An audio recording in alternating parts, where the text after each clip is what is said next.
그 다음에 그 대항력을 갖추게 되면 어떤 효과가 발생하느냐라고 하는 부분인데, 그 당연히 이제 뭐 임대인 지위가 승계되죠. 건물의 양수인은 임대인의 지위를 승계한 것으로 본다, 이렇게 규정을 하고 있잖아요. 바로 그 부분인데요. 임대인 지위가 이제 승계되는데, 그래서 그 결과 이제 임차인은 양수인에게 임대차 관계 존속을 주장하면서 임대차 목적물을 그 기간 동안, 임대차 기간 동안 계속 점유 사용할 수 있고, 또 임대차가 종료가 되면 보증금 받는다 청구할 수 있고, 이런 경우가 되죠. 그리고 요거는 법률상 당연승계입니다.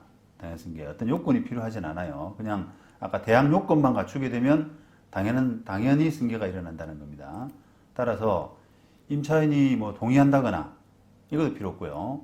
그 다음 임차인에게 뭐 그걸 통지해야 된다거나 이것도 필요 없습니다.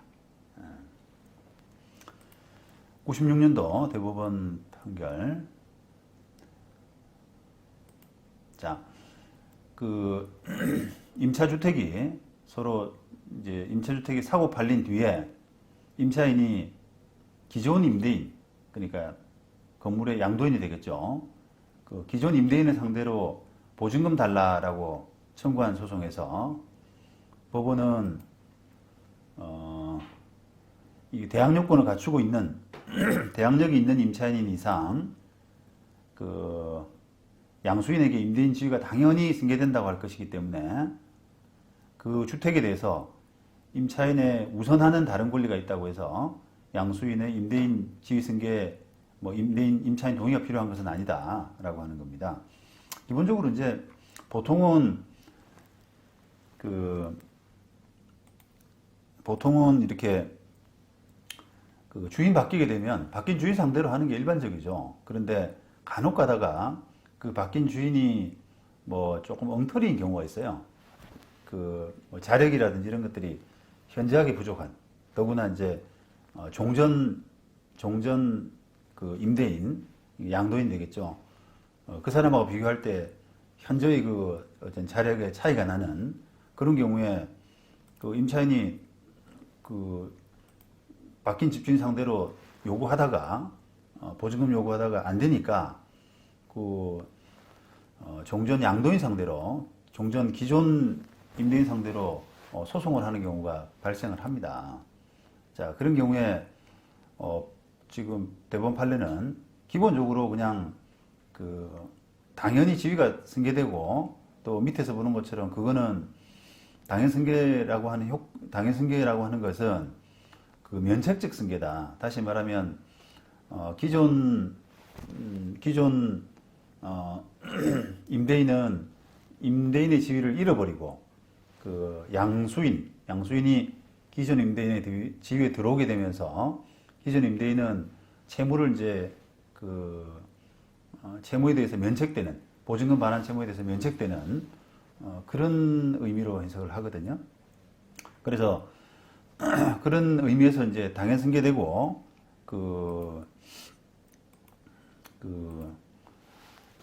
보증금은 기본적으로 이제 바뀐 사람한테 받아야 되는데, 그 임차인이 이제 어떻게 주장했냐면,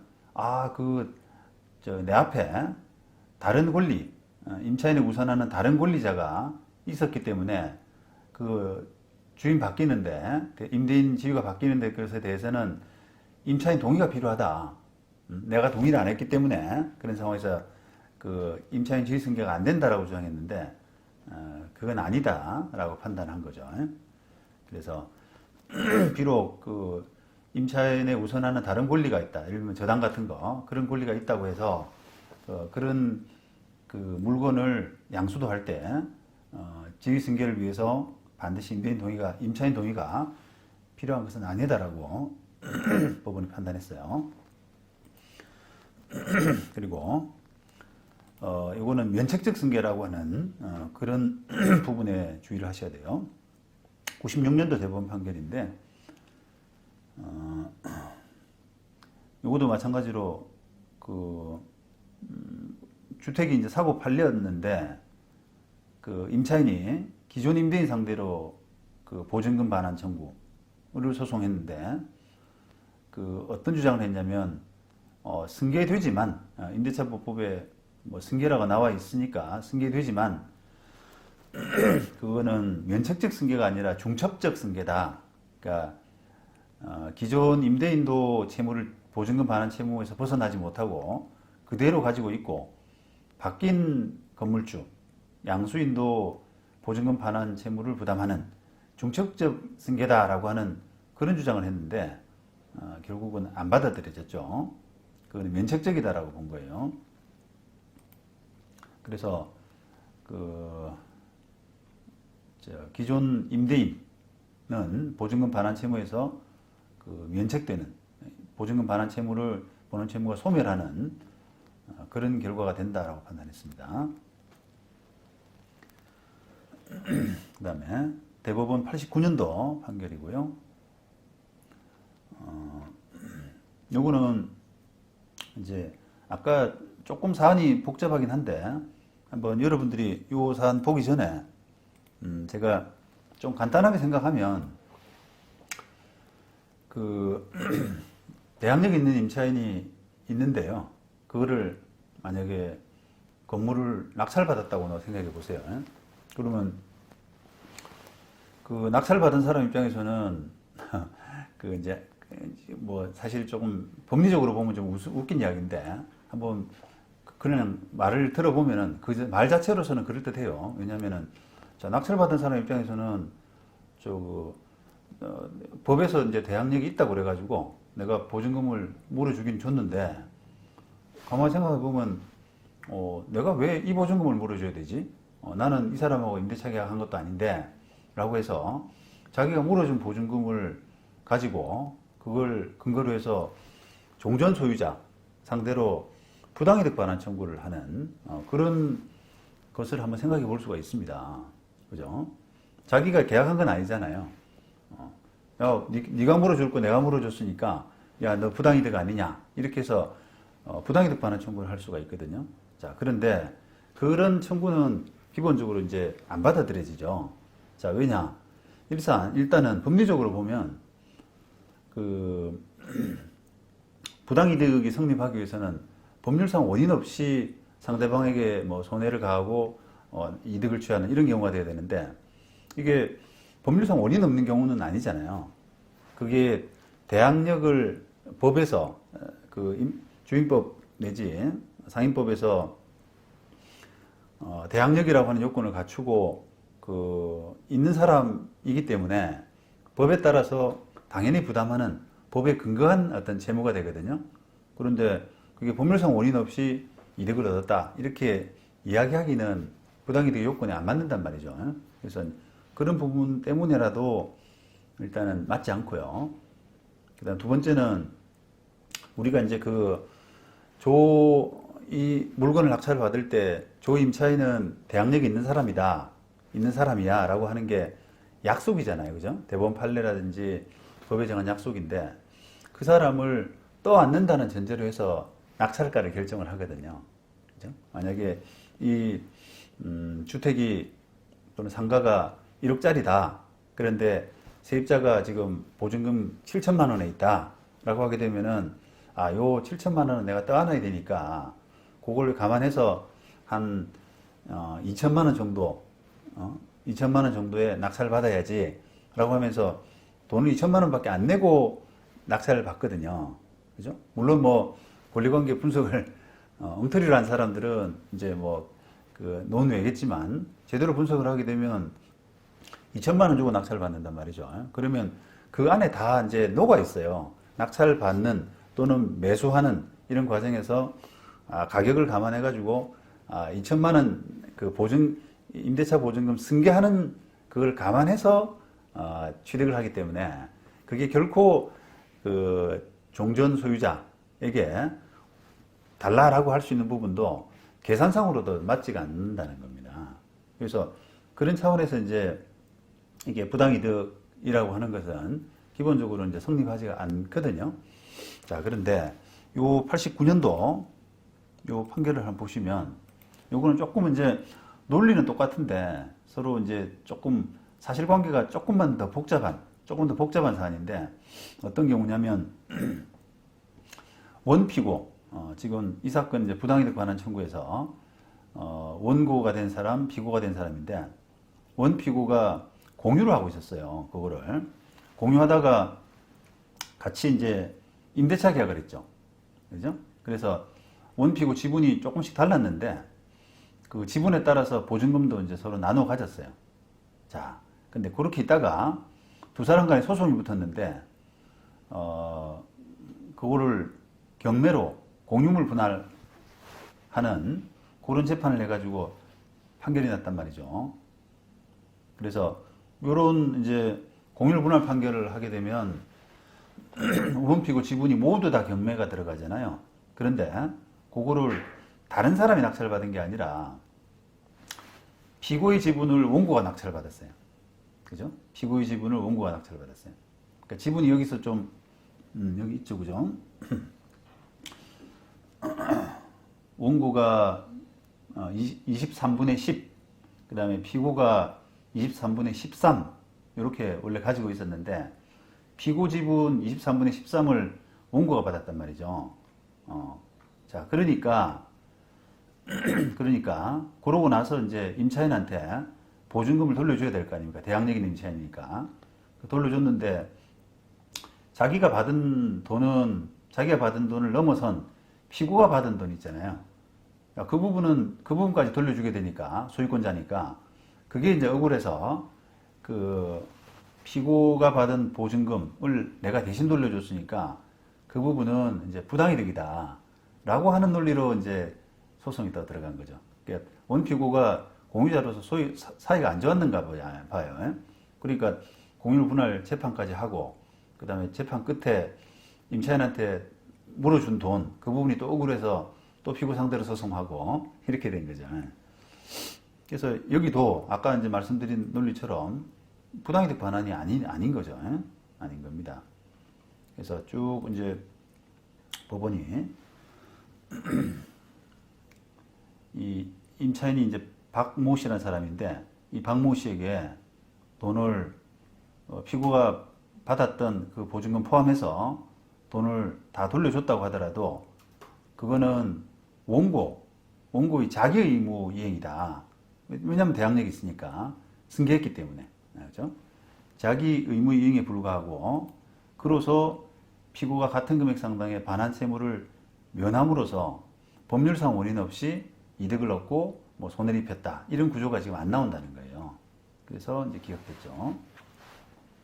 그리고 아까 이제 그 제가 말씀드린 계산상으로도 맞다라고 하는 부분을 한번 생각해 보시면 이 사건에서 공유분할 사건에서 임차인이 대항력이 있는 사람이라면 그 공유분할 판결 공유물 경매에서 그 낙찰을 받을 때 보증금을 감안하고 받게 되거든요. 보증금은 내가 당연히 떠안는다. 그러니까 그 감안해서 조금 낮게 써야지 라고 해서 받기 때문에 그거를 남의 보증금을 갚아줬다.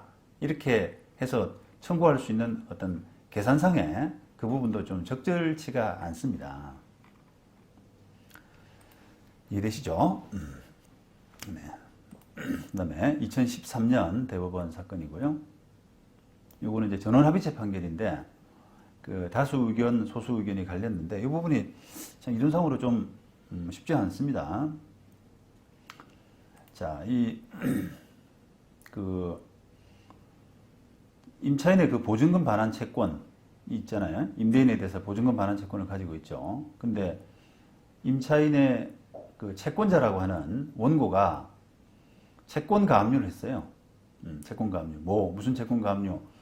그러니까 채권 가압류란 것은 그 사람이 채권자, 그 다음에 임차인이 채무자, 그 다음에 제3채무자는 그 집주인, 이렇게 해서 그 임대차 종료될 때 보증금을 그 임차인에게 반환하지 마라, 채무자에게 반환하지 마라, 라고 하는 가압류를 이제 해뒀거든요.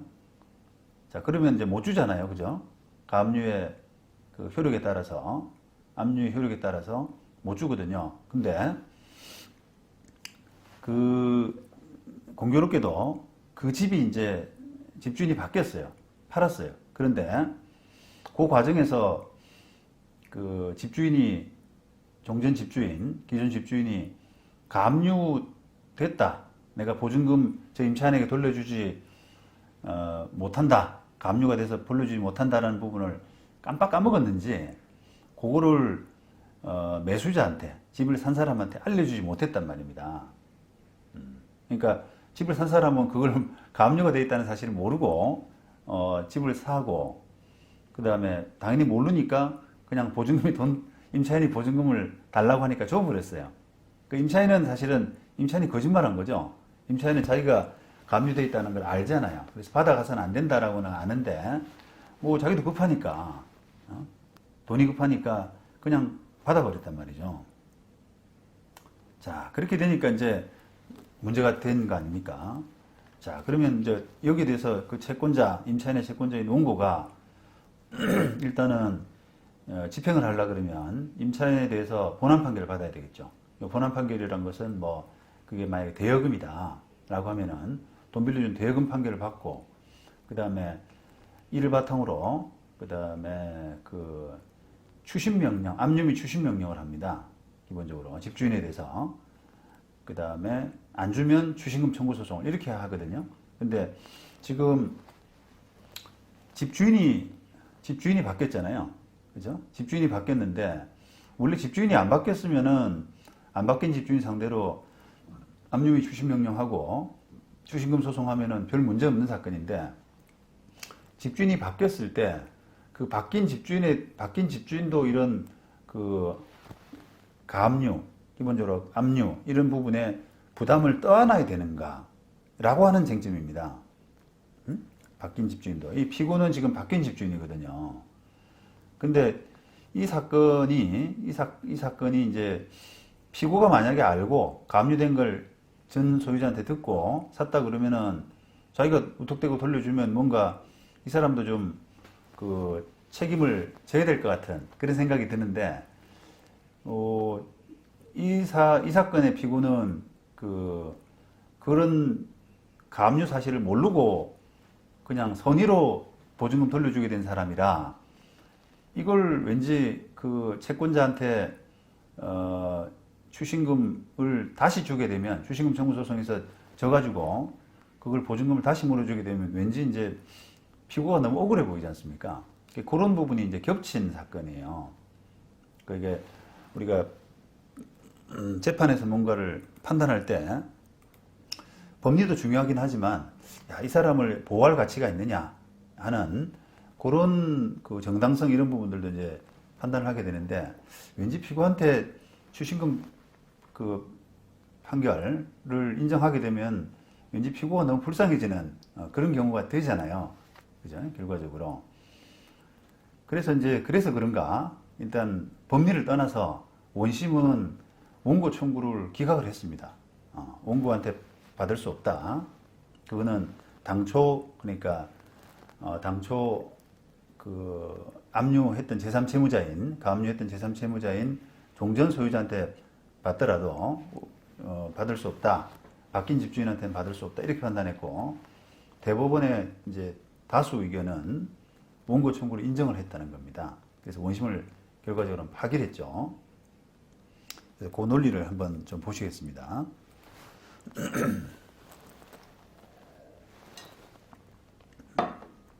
자, 이 논리에서 이제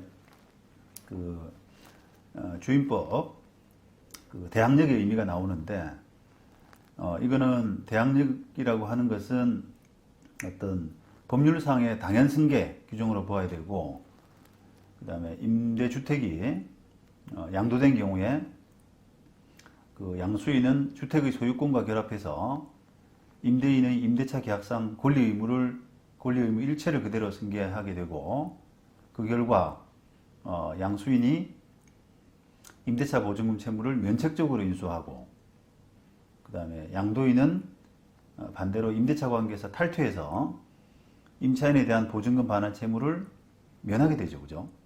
면하게 되는데 자, 문제는 이런 계약상의 의무 이런 부분들은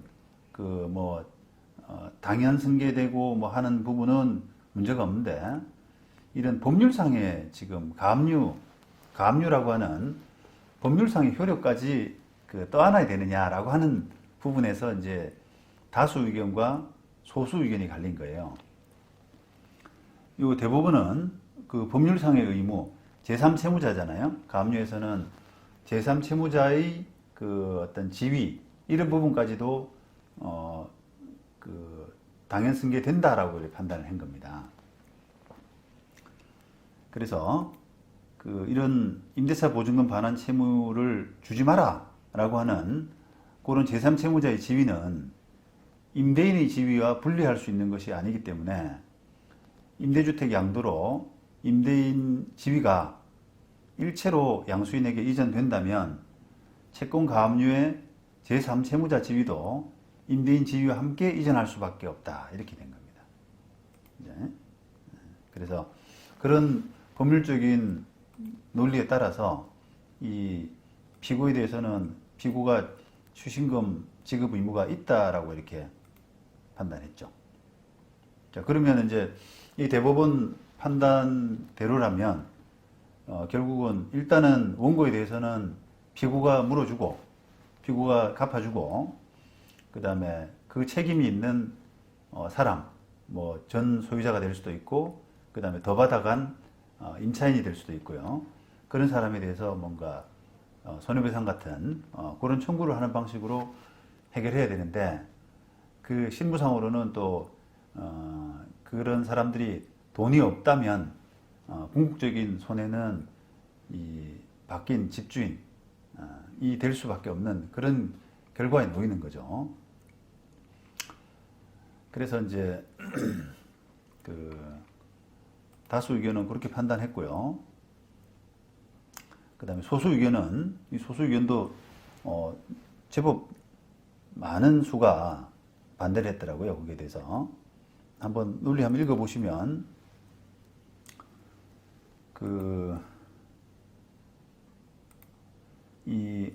이렇게 이제 가압류는 압류가 되면은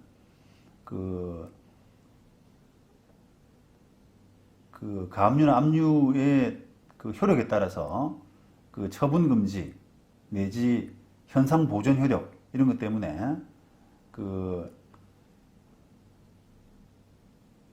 집행법상 지위가 달라지지 않는다라고 이렇게 판단을 했고요.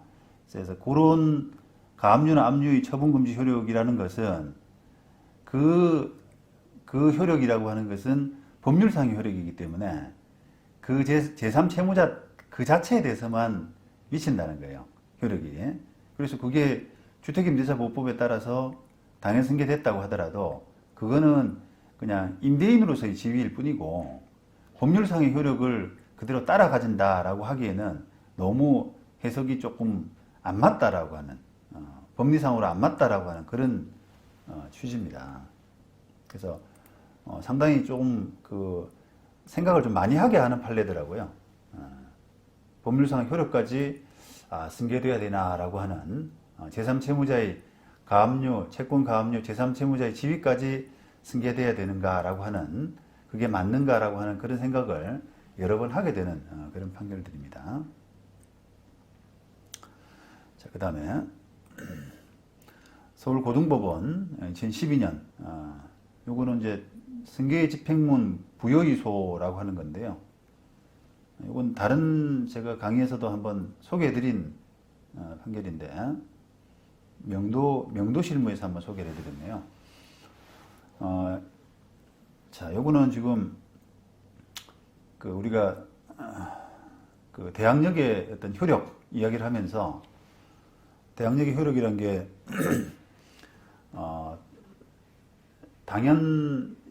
바뀐 양수인이 당연 승계하게 되고 임대인의 지위를 당연 승계하게 되고 그 다음에 면책적 승계를 하게 된다. 이런 게 이제 핵심인데 이 사건은 지금 만약에 종전 임대인 바뀐 주인이 아니라 종전 임대인 상대로 판결이 없었으면은 이제 바뀐 집주인 상대로 너가 임대인 지위를 승계했기 때문에 보증금 내줘라고 하는 재판을 하게 되고 그 재판 과정에서 이제 당연승계라든지 면책적 그 채무인수 이런 부분들이 면책적 승계 이런 부분들이 논란이 될 텐데 이 서울고등법원 2012년 사건은 이미 종전 소유자하고 임대차 보증금 반환 판결이 확정돼 있는 상태에서 그 뒤에 임대인 지위 변경 건물주가 바뀐 거예요.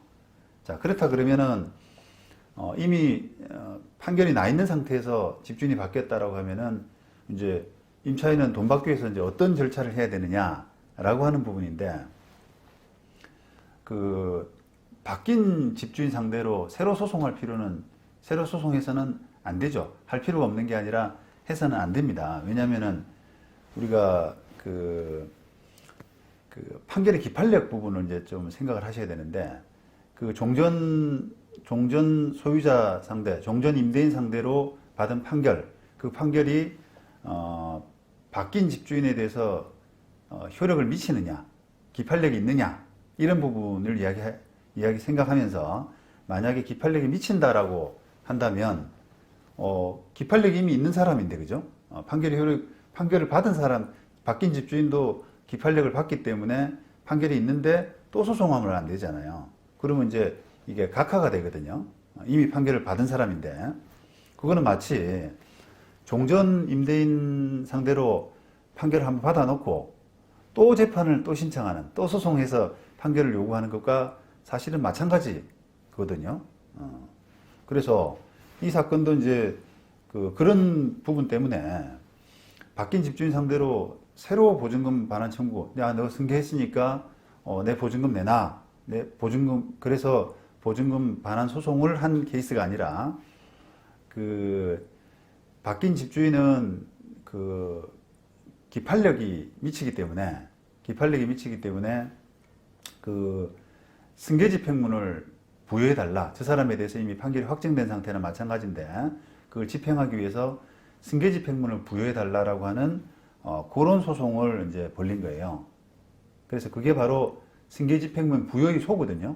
그거는 이제 승계 집행문을 발부하지 않으니까 집행법원에서 승계 집행문을 발부하지 않으니까 거기에 대해서 요구하는 재판이 승계 집행문 부여의 소입니다. 그래서 그 재판을 했는데 재판은 아마 1심 판결도 하여튼 2심 판결은 이게 좀 2심 판결인데 2심 판결은 승계 집행문을 부여하라 그렇게 판단했잖아요. 그런데 1심 판결을 취소한다 라고 한 거 보니까 1심 재판부도 마찬가지로 승계 집행문을 발부하지 않는 게 정당하다라고 집행법원에 손을 들어줬던 모양이에요.